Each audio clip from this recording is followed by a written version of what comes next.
Dios Santo, te imploramos que sea de tu agrado lo que vamos a hacer ahora. Nosotros todos nos acercamos ahora a tu palabra. Tu siervo expone, tus siervos escuchan, y te rogamos que tú nos ayudes a hacerlo de una forma que sea para ti como un olor grato, que ascienda, que tú puedas acercarte a sustentarnos, capacitarnos con tu espíritu, abrirnos los ojos, abrirnos la boca, para poder hablar y escuchar tu palabra, para poder ser hoy alimentados, fortalecidos, para poder acercarnos más a ti, para poder ser transformados, cada vez reflejarte mejor, ser más como tú, como el perfecto modelo de nuestro Señor, tu Hijo, Dios mismo hecho hombre, para acercarse a nosotros, para vivir entre nosotros, para redimirnos, para ser entre nosotros el primero. Lo hacemos con acción de gracias y con fe en Él, en su nombre. Amén. Amén. Hermanos, vamos a abrir nuestras Biblias. Acompáñenme por favor a Proverbios capítulo 3. Proverbios capítulo 3. Vamos a leer el mismo texto que la ocasión anterior, aunque hoy vamos a enfocarnos en una, o más bien dos cosas que creo que puede ser interesante meditar en ellas. Proverbios capítulo 3, versículos del 1 al 4, con especial atención en el versículo 3 y también el 4. Hijo mío, no te olvides de mi ley, y tu corazón guarde mis mandamientos, porque largura de días y años de vida y paz te aumentarán. Nunca se aparten de ti la misericordia y la verdad. Átalas a tu cuello, escríbelas en la tabla de tu corazón, y hallarás gracia y buena opinión ante los ojos de Dios y de los hombres.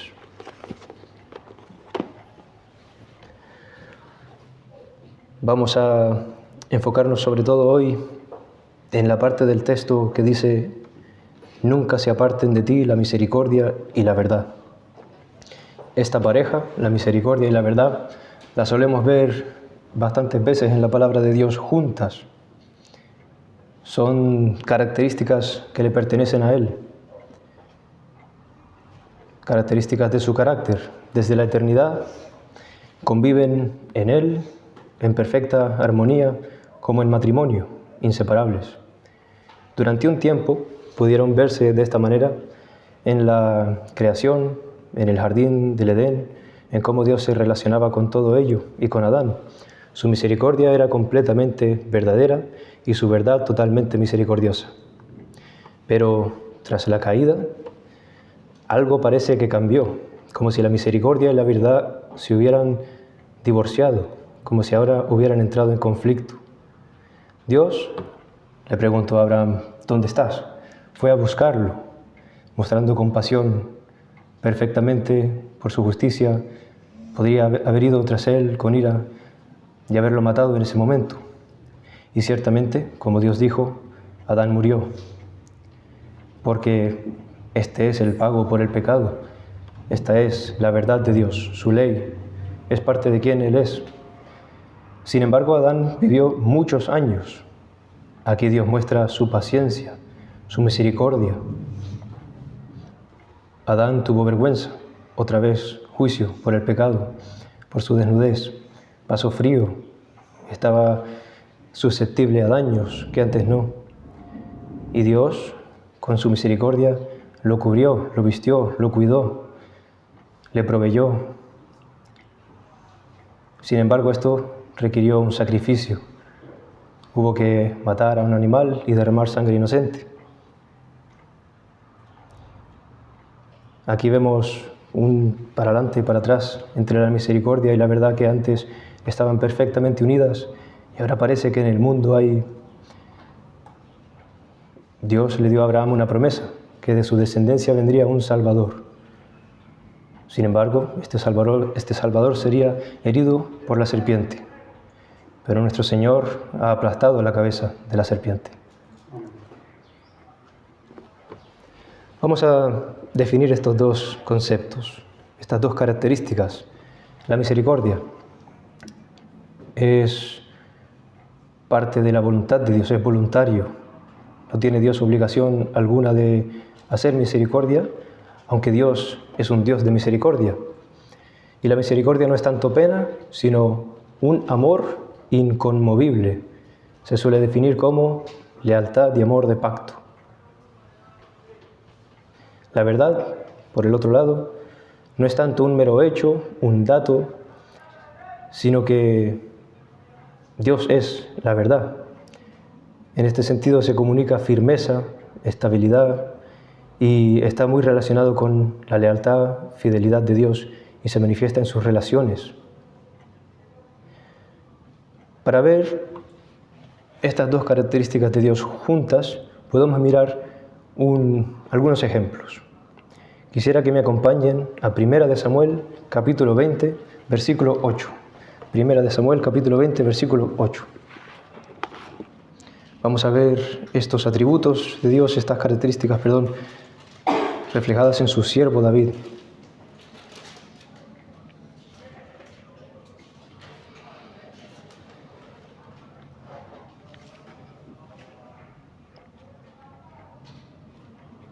Primera de Samuel 28.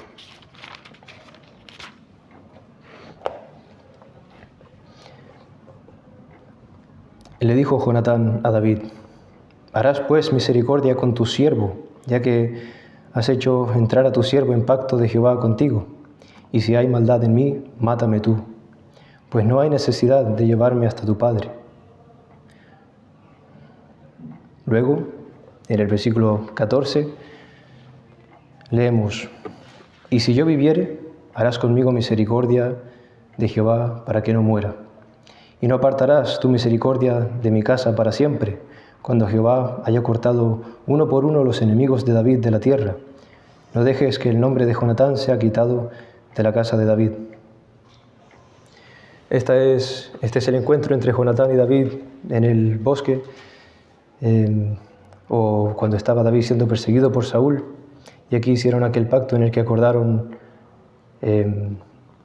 engañar a Saúl diciendo que David se había ido a Jerusalén a celebrar, sin embargo se había quedado aquí escondiéndose para ver si Saúl estaba en búsqueda de su vida o no. Y aquí entraron en un pacto. Vemos cómo esto está arraigado en el amor que tenía David para con Jonatán.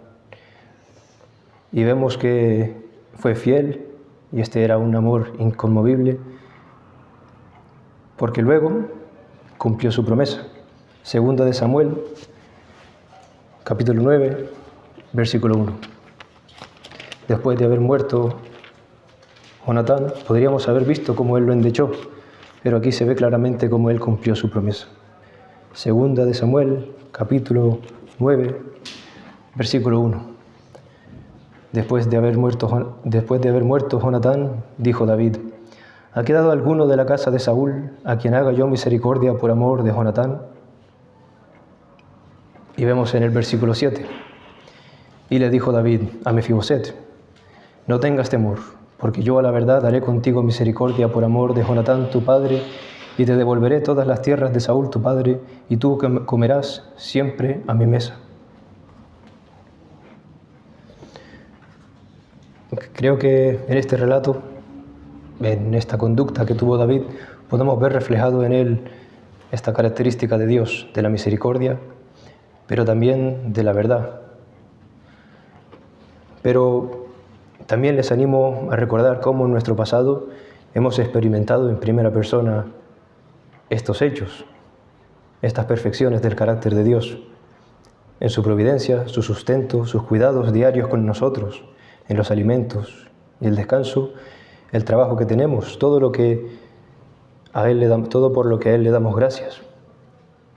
Pero sobre todo en nuestra salvación, como Él suplió de fe y de arrepentimiento y de todas las gracias que necesitamos, también para nuestra vida en Cristo. ¿No nos ha enseñado Dios de primera mano su amor fiel?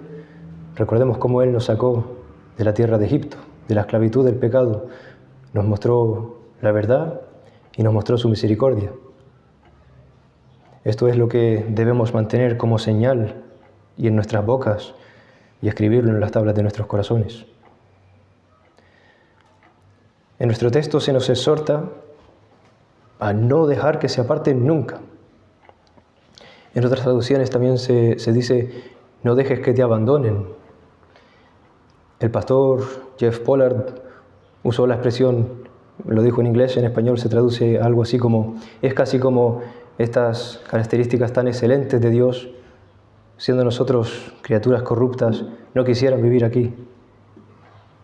Y por un momento las tenemos y se quieren escapar. No dejes que se escapen. No dejemos que nos abandonen.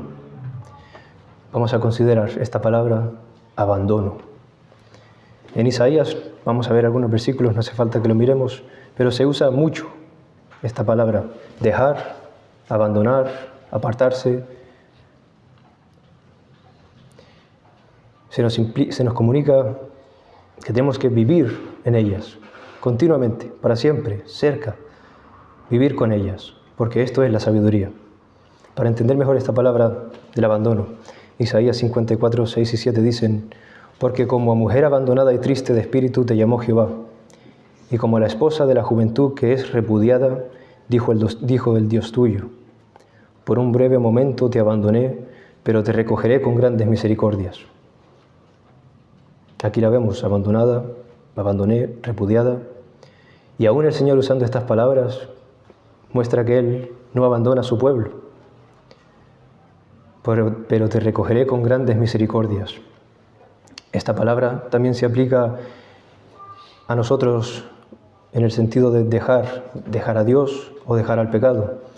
Dice un capítulo después en el versículo 7, deje el impío su camino y el hombre inicuo sus pensamientos y vuelva hacia Jehová, el cual tendrá de él misericordia, y al Dios nuestro, el cual será amplio en perdonar.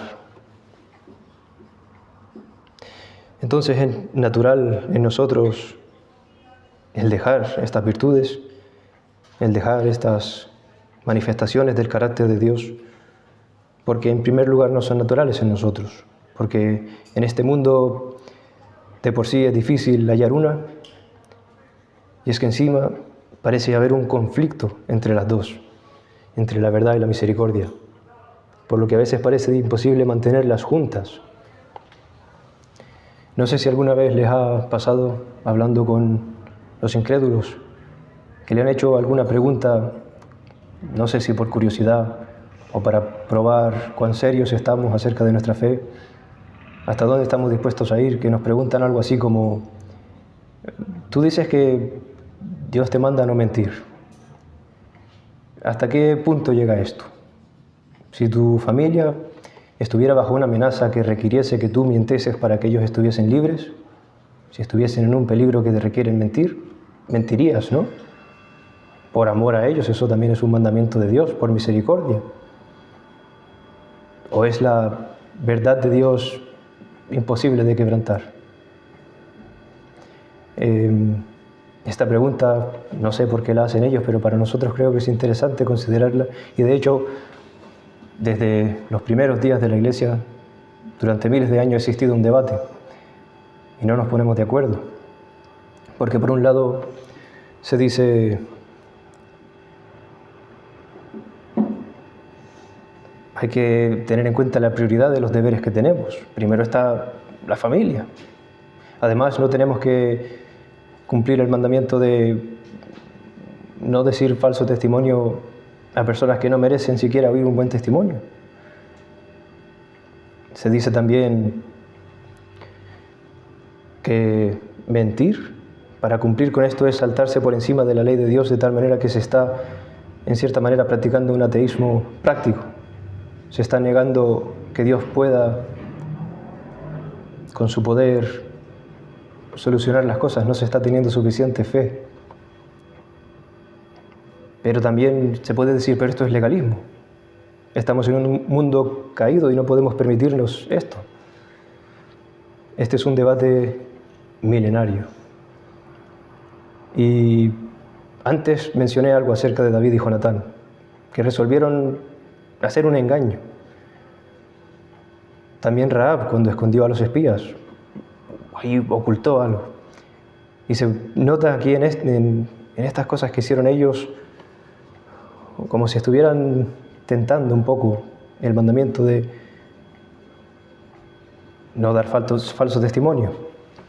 David y Jonatán. David le propuso a Jonatán: dile a tu padre que me voy a Jerusalén con mi familia a celebrar. No lo hizo. Jonatán, en efecto, cuando su padre preguntó: ¿dónde está David? ¿Por qué no está cenando con nosotros?, le dijo un falso testimonio. Tremendo conflicto tuvo Jonatán con su padre por amor a su amigo David. ¿Dónde estaba su lealtad? Su padre estaba equivocado, pero tenía que honrarlo, tenía que guardar la ley de Dios, pero en este momento no lo hizo. ¿Hizo Jonatán lo correcto?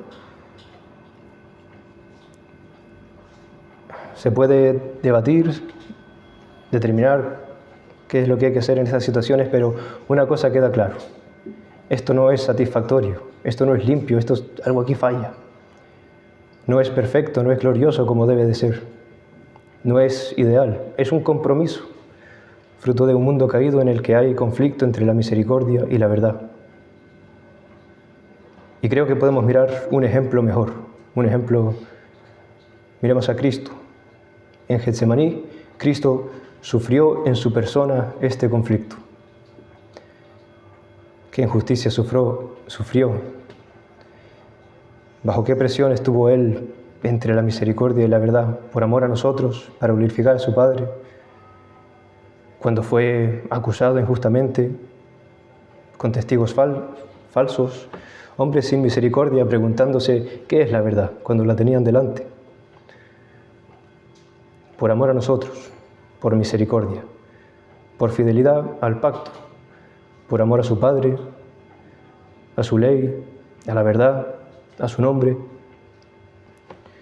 Él no falló, no dio falso testimonio en ningún momento. Se nos dice en Malaquías 2:6, no hace falta que vayamos, ahí está hablando de un sacerdote ideal, en ese contexto de algún levita. Pero pienso que esto es ciertamente verdadero acerca de nuestro Señor. La ley de verdad estuvo en su boca, e iniquidad no fue hallada en sus labios. En paz y en justicia anduvo conmigo, y a muchos hizo apartar de la iniquidad. En la cruz está la solución a este conflicto, la reconciliación gloriosa. Como dice el Salmo, la misericordia y la verdad se besaron. Y aquí Dios vindicó su carácter.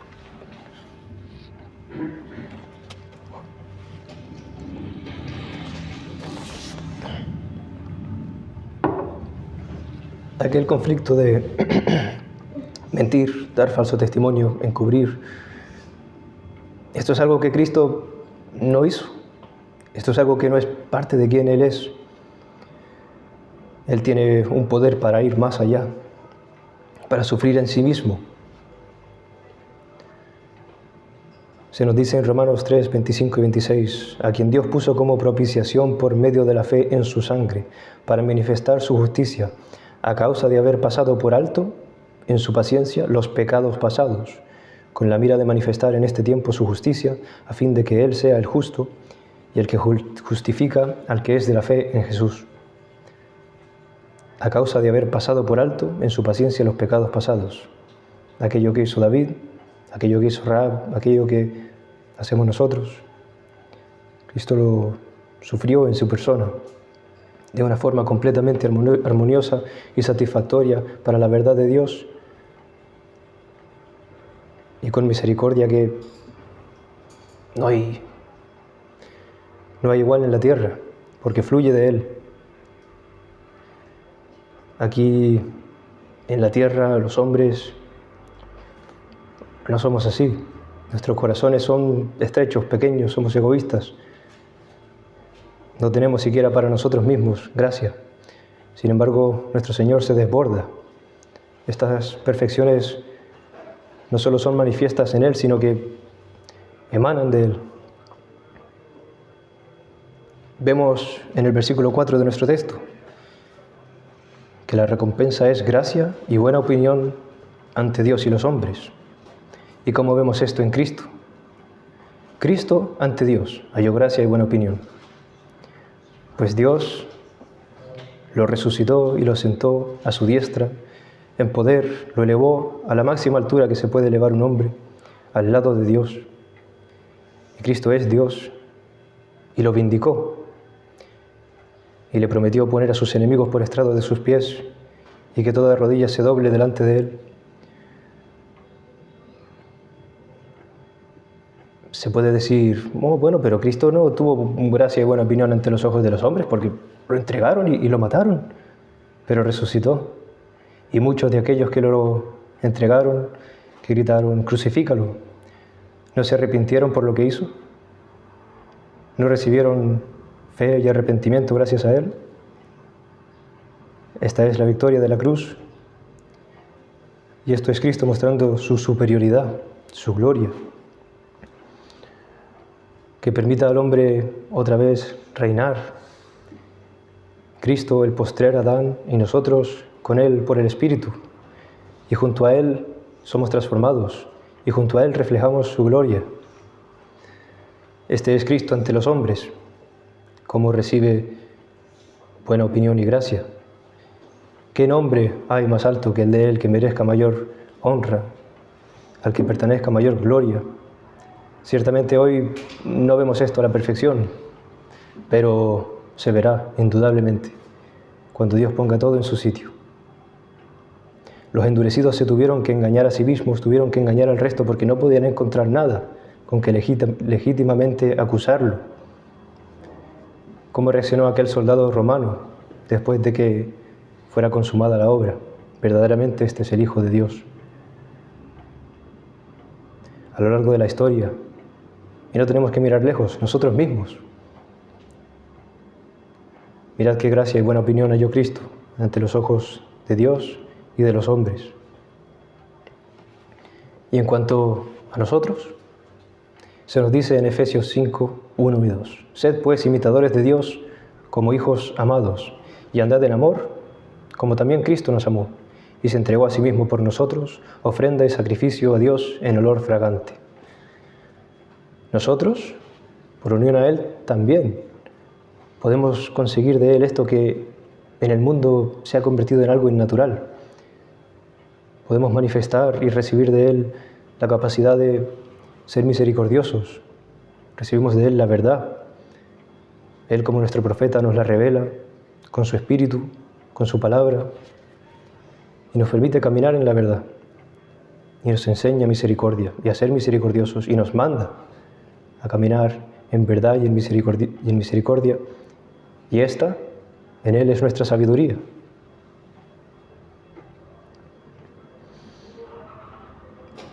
Anhelar esta última promesa que se nos da, de recibir buena opinión, de recibir como si fuera validación, hay quien puede decir que es algo vano. Ciertamente, en el mundo lo es. No encontraremos gloria, no encontraremos validación que valga la pena. Pero este es un deseo natural en el hombre que está aquí por un motivo. El querer ser reconocido, querer ser visto, querer la gloria, querer relucir, querer participar, no querer estar escondido, sin brillo alguno, sin lustre. El hombre ha sido creado para brillar, para reflejar la gloria de Dios. El hombre ha sido creado como la corona de la creación para estar puesto en alto. Adán lo puso Dios como casi el rey del jardín. ¿Cuánto quiere un hijo oír de su padre? Me has honrado, hijo mío, y hallo deleite en ti. Esto es algo natural en los hombres y debemos buscarlo en Cristo. Cuando nos sometemos a Él y lo obedecemos, cuando Él nos regenera a su imagen y semejanza y manifestamos sus perfecciones, cada vez siendo más semejantes a Él, brillando con su gloria, aunque la reflejemos con manchas, no perfectamente. Pero este poco ya es suficiente para nuestro sumo gozo y aún más nuestra esperanza de ser glorificados con Él plenamente. Cuando y dónde tendremos con Él comunión y nos deleitaremos continuamente los unos con los otros. No solo gracia delante de Dios y validación delante de Él y a ser aceptos delante de Él, sino también nos dará buena opinión y gracia ante los ojos de los hombres, Y esto es muy importante. No es vano y no debe ser algo egoísta o orgulloso. Nosotros debemos ser expuestos al mundo, reflejando estas glorias que no son nuestras. Ciertamente debemos ser humildes y dar a entender, ver lo que Cristo ha hecho en nosotros. Debemos ser transformados y el mundo debe ver lo que Cristo hace en sus siervos, la transformación que hace en los corazones, cómo Él arregla este conflicto.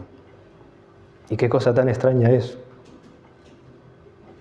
Qué cosa tan extraña es el amor incondicional, inmerecido. Qué cosa tan extraña es la hospitalidad, la caridad.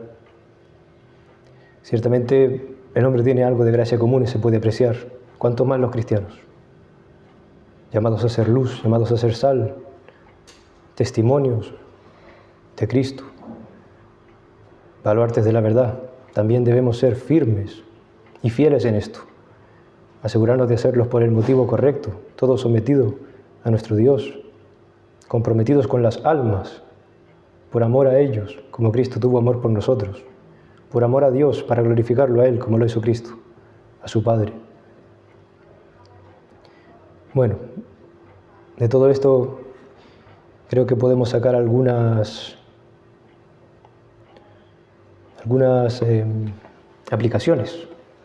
Ya hemos hablado un poco de lo que implica esto para evangelizar, pero hemos tratado en alguna reunión de oración el asunto de la comunión de los santos, la comunión en la Iglesia, y esta combinación, esta pareja, la misericordia y la verdad, son imprescindibles para esto, son necesarios, y no solo una, sino las dos. Se nos dice en Mateo 23:23, «Ay de vosotros, escribas y fariseos, hipócritas, porque diezmáis la menta y el eneldo y el comino, y dejáis lo más importante de la ley, la justicia, la misericordia y la fe». Esto era necesario hacer sin dejar de hacer aquello. Necesitamos las dos plenamente, armoniosamente, completamente, y no nuestra, sino de Cristo. Es una mezcla perfecta, demasiado de una o no suficiente de otra. Sabemos lo que causa.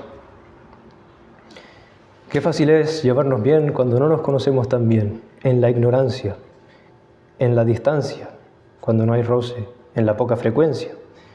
Qué fácil es llevarnos bien cuando no nos involucramos, cuando no sabemos del todo lo que está pasando o no miramos. No estamos llamados a apartar la mirada de la verdad. Es necesario que veamos las cosas tal y como son, como el Señor las revela. Debemos tener en cuenta, debemos conocer la realidad de nuestros hermanos. No podemos cubrir con ignorancia sus pecados, cubrir con ignorancia su insuficiencia y su imperfección. Debemos tener nuestros ojos bien abiertos a ello. El Señor nos manda velar. Y entonces sabemos que somos débiles, sabemos que no somos capaces nosotros de soportar esto. A lo mejor al principio, pero nos vamos desgastando, nos vamos rozando, nos vamos limando. Lo hemos experimentado todos. Cada uno de nosotros no somos capaces.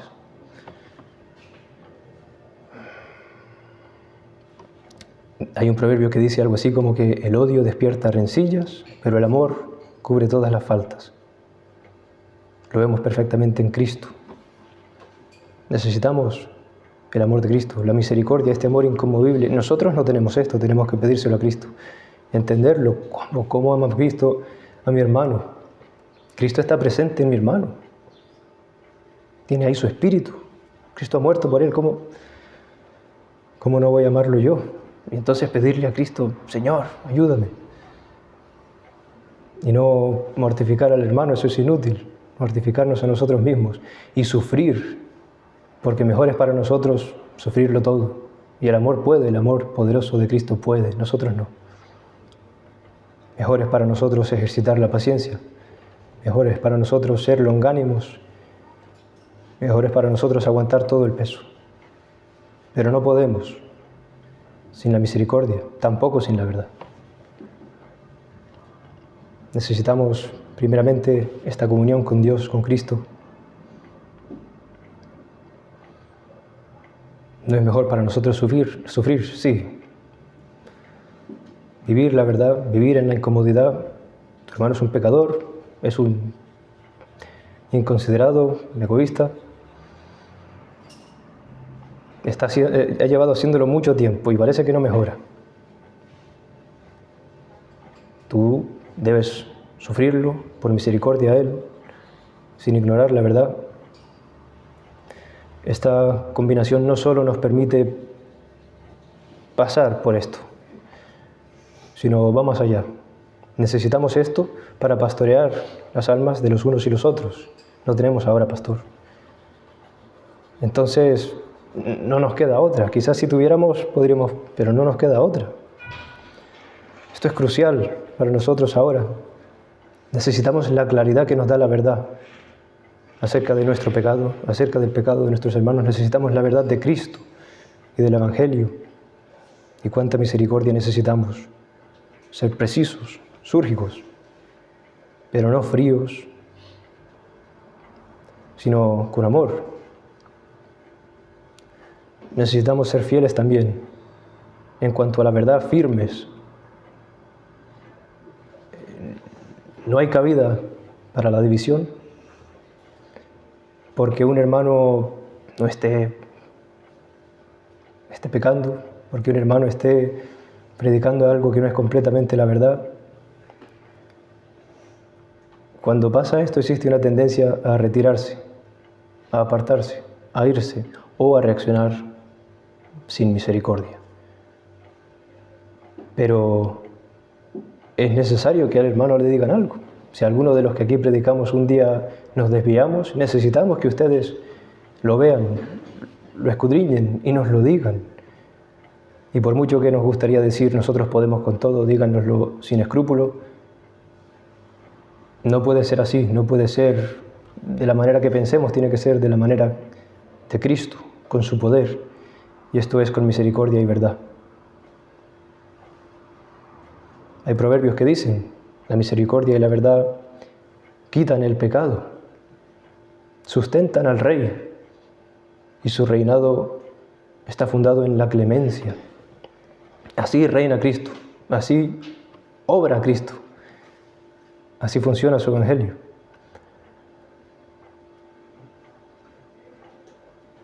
Él fue aplastado en sí mismo por la misericordia y la verdad. Él sufrió en sí mismo la injusticia que debíamos haber sufrido nosotros para darnos a nosotros su justicia. ¿Vemos lo que hizo Él? ¿Cuántas veces en las parábolas, en sus predicaciones, Él decía si te dicen de forma abusiva que lleves la carga 1 kilómetro, llévala 2. Si te dan en una mejilla, pon la otra. Si te quitan el manto, ¿lo dice en serio? Sí. Responde con misericordia. Gánatelo a tu hermano. Esto es una vida de sabiduría. Bueno, hermanos, podemos dejarlo hoy por aquí. Que el Señor nos ayude. Vamos a despedirnos en oración.